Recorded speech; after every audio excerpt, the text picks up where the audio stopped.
Shënimi i fundit të ditës, por jo për nga rëndësia, është ai që lidhet me gjykatën kushtetuese, e cila nuk e ka gjetur dot forcën për të mos e lejuar rrimarrjen peng të qeverisë së Shqipërisë, me një mjet të papar dhe të padëgjuar në botën demokratike, siç është pezullimi i një antari qeverie nga një prokuror dhe gjykatës në një seancë paraprake, pra pa filluar akoma gjyshi. Kështu Shqipëria bëhet, për herë të dytë në 2 muaj, shembulli i parë i një budallëku botëror, sepse gjykata kushtetuese u mbyt në lugën e ujit të turbullt të atyre që Cervantesi në librin e tij të famshëm Don Kishoti i Manchës i quan arsyet e mosarsyes. Por fakti është se mos vendimarrja e gjykatës kushtetuese e kthen në fuqi pezullimin e ministres, e cila, që të jemi shumë të qartë, pavarësisht se qartësia është një luks, dhe një luks i rrallë që mund ta kërkosh, po vështirë ta gjesh në turbullirën e 700 tenxhereve politike e mediatike, nuk akuzohet për korrupsion, as nga vetë prokurori që shpiku pezullimin e antarit të qeverisë, me vendim të një seance të mbyllur të përgatitjes së një gjyqi. Sidoqoftë, zhbërja e kësaj shpikjeje 100% made in Albania e drejtësisë re dhe e drejtësisë ende të papjekur shqiptare, e cila nuk ka lidhje me rastin e çështjen konkrete, po me një parim të panegociueshëm të demokracisë, mbetet një domosdoshmëri për të rigarantuar pavarësinë e ekzekutivit dhe parlamentit nga pushteti gjyqësor. Kështu që ne do ta vazhdojmë këtë betejë, ku na thiri me pahir çartja antidemokratike e pezullimit i antarit qeverie, dhe ku fatkeqësisht na mban akoma sot pa fuqia e gjykatës kushtetuese për të marrë një vendim sa të thjeshtë. Është vendim shumë i thjeshtë, se mjafton të marrë shembull çdo vend të botës që do, apo të gjithë vendet e botës bashkë, dhe nuk do të gjesh dot një gjë të ngjashme, por një vendim po aq të nevojshëm për të mos e lënë Shqipërinë vendin e vetëm në planet, ku sot, aktualisht, me këtë brutalitet të rilegjitimuar nga kjo mosvendimarrje, vetë presidenti i Republikës mund pezullohet nga i pari prokuror që gdhihet me këtë ide në kokë. Në ndërkohë, kam dhe diçka tjetër. Kujdo që ka vënë buzën gas apo ka nxjerrë gjuhën jashtë pas mosvendimit kushtetueses, dhe bën hosana dhe fërkonduart me kuturisjet e modës re të arresteve pa gjyq, të cilat arritën një kulm të ri këtë javë, me 30 e kusur flet arrestet prerë nga një prokuror në Durrës, i cili në fakt nuk paraburgosi vetën e vet, se gjithë çka kishte rreth e rrotull për një çështje që nuk përmbush asnjë kusht, zero hiç, nga ato që Këshilli i Evropës dhe Drejtësia Demokratike përcakton si kushte të domosdoshme për arrestin, i futi në një thes, u them një gjë. Kush beson se përpjekja e natyrshme për shtetin ligjor, e të gjithëve bashkë, e jona, qeveri, parlament, drejtësi, me të gjithat përpjetat dhe 8 pjetat e saj, arritjet dhe lajthitjet e drejtësisë re, do të prodhojnë ndonjëherë kosto për këtë shumicë qeverisëse, të cilat do ta kthejnë në punë mullirin e prishur të opozitave, gabon ditë dhe natë. Sepse nuk kupton atë që e kupton shumë qartë populli shqiptar, njeriu i zakonshëm Shqipërisë. Lufta për drejtësi, për shtet ligjor demokratik, për Shqipërinë europiane në Bashkimin Evropian ka vetëm një garant, ende sot për sot. Mua dhe këtë shumicë qeverisë. Momenti i veçantë i kësaj jave ishte vizita në Vatikan. Dhe ndryshe nga vizitat e mëparshme, kjo vizitë kishte brenda saj edhe një veçori tjetër të paharrueshme, ndalesën në Bazilikën e Zojës së Këshillit të Mirë, Regina di Albania, aty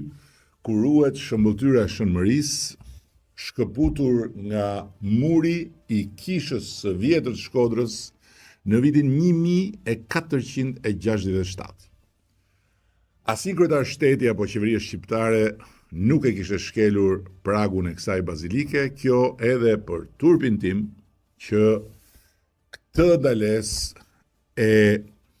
kuptova si shumë të rëndësishme vetëm së fundmi.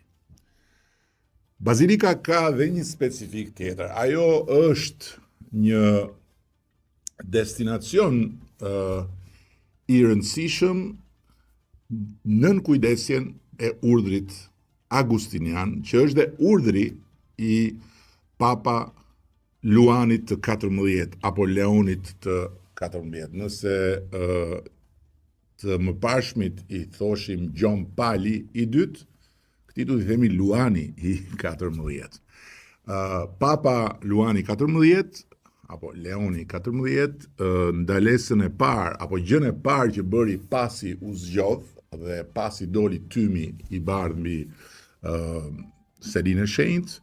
ishte pikërisht vizita në bazilikën e Zojës së Këshillit të Mirë dhe lutja përpara pikërisht atij imazhi të ardhur nga Shkodra. Një tjetër moment emocionues ishte edhe qëndrimi në sallën e pritjes përpara audiencës me Papa Luanin e 14,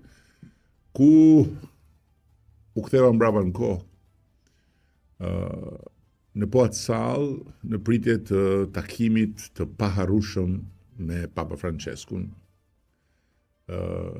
pasi ai ishte zgjedhur pap dhe pasi unë isha zgjedhur kryeministër, dhe prej ku u krijua baza e një miqësie të jashtëzakonshme. Një miqësie e cila është një ndër gjërat më të bukura të jetës time. Për këtë arsye edhe homazhi në varrin e thjesht, po shumë të bukur të Papa Franceskut, i cili u bë dhe një mik i madh i Shqipërisë, i cili e mbajti gjithmonë vendin tonë në lutjet e tij, duke përcjellë mesazhe të vazhdueshme, dashurie, afërsie, respekti,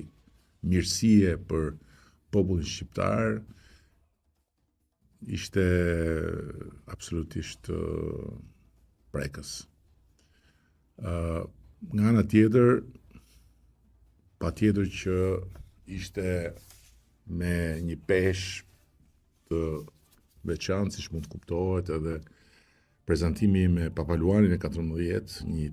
karakter, një natyrë krejt të ndryshme nga Papa Franceskut, por një njeri me një dritë dhe me një mirësi të thellë, me cilin sigurisht që folëm për Shqipërinë, folëm për rajonin, folëm për botën, dhe të cilin e ftova që t'jeti i pranishëm në festën e madhe të Komunitetit Katolik, pikërisht për 130 vjetorin e shpalljes së Zojës së Këshillit të Mirë nga Papa Luani 13, mbrojtësia e Shqipërisë, Regjina d'Albania. Nuk e di a do t'jetë e mundur, por gjithsesi ftesa u bë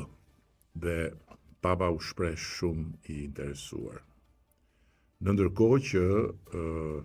edhe takimi me sekretarin e shtetit, kardinalin Parolin, ishte pjesë e vizitës, kënaqësi e veçantë, një njeri i rrallë, një personalitet i madh, një njohës i jashtëzakonshëm i punëve të botës, dhe po ashtu një dashamirës i jashtëzakonshëm i Shqipërisë. Çështja e pagave të gjyqtarëve ka qëndruar në rendin e ditës,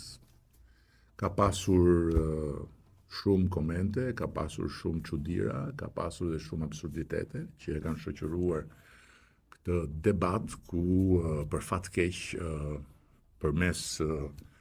disa shoqatash, 2 shoqata gjyqtarësh dhe 1 shoqat prokurorësh, gjykatësit janë vetë vendosur në syrin e një cikloni popullor në kuptimin e një pakënaqësie popullore lidhur me kërkesën e tyre për të rritur pagat. Dhe këtë e tregojnë jo vetëm të dhënat e anketimit tonë të brendshëm, që janë rreth 90% e shqiptarëve që refuzojnë idenë që gjykatësve duhet të rriten pagat, madje ka 1% e tyre që thonë duhet të ulen pagat, gjë që është absolutisht e padrejtë, e pamundur dhe e pamenduar nga askush.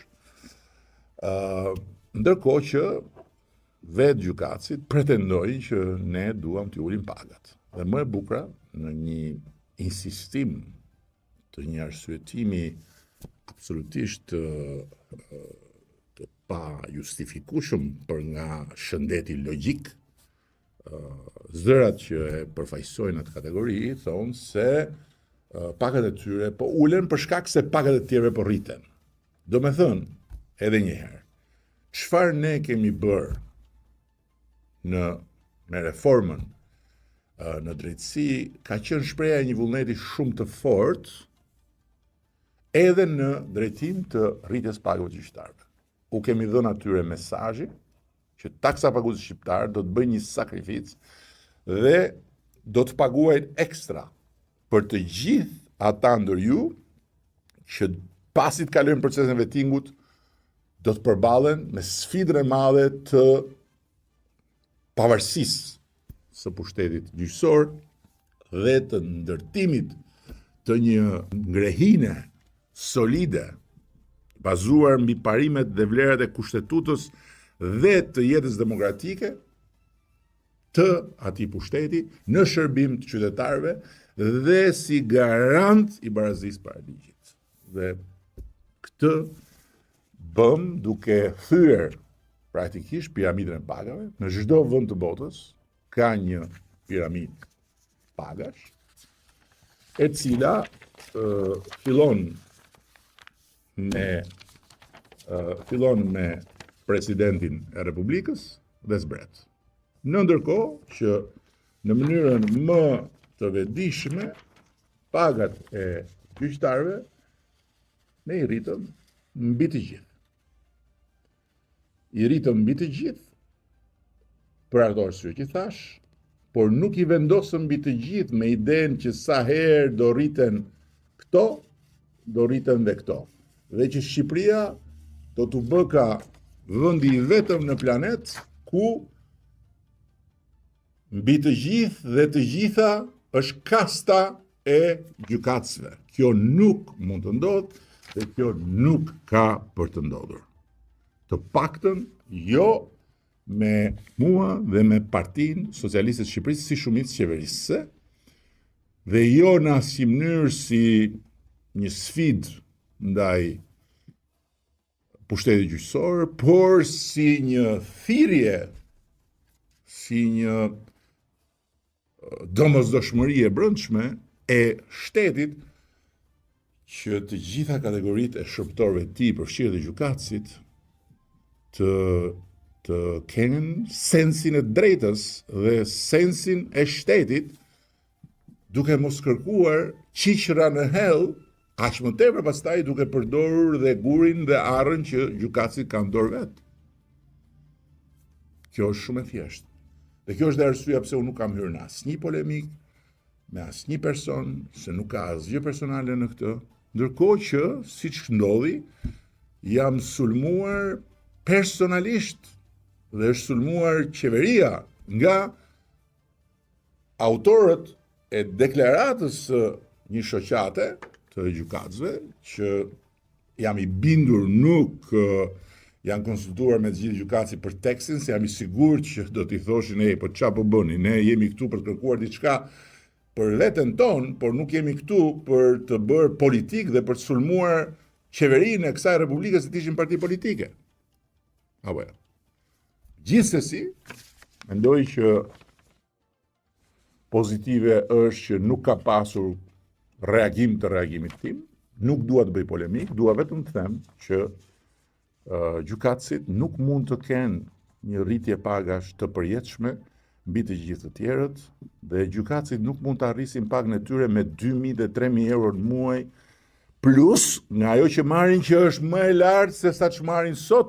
të gjithë të tjerët. Kjo nuk ka për të ndodhur, nuk mund të ndodhi, nuk duhet ndodhi dhe shpresoj që gjykata kushtetuese t'i vëri vullën njëre mirë këtij debati absurd dhe këtij debati që e dëmton në sy të opinionit publik besueshmërinë, padrejtësisht besueshmërinë e gjykatësve, sepse në këtë rast kemi thash një përfaqësi, nuk janë të gjithë, nuk është gjithë komuniteti që është vendosur në llogore. Ka një përfaqësi që ka vajtur në gjykatën kushtetuese dhe ne jemi atje palë dhe jemi kundër, fuqimisht kundër. Dhe jo kundër tyre, po kundër idesë se këtu mund të ketë edhe në këtë rast diçka alla shqiptarçe që s'ndodh në asnjë vend të botës. Ka që thjesht është kjo. Këtë javë doli dhe vendimi i Këshillit të Ministrave për të hequr masën e bllokimit të TikTokut. Është një vendim që e pata lajmëruar kur pata shpjeguar në më shumë se një rast, jo vetëm këtu, po dhe në media ndërkombëtare, që për befasin ton të këndshme, pozitive, TikToku ishte shumë i hapur, ishte shumë aktiv në ndërtimin e një dialogu me ne pasi ne bëm bllokimin. Dhe nuk është TikToku që na ka çuar në gjyq. Po është ç'të them që është kush është. Dihet kush është që na ka çuar në gjyq edhe për TikTok.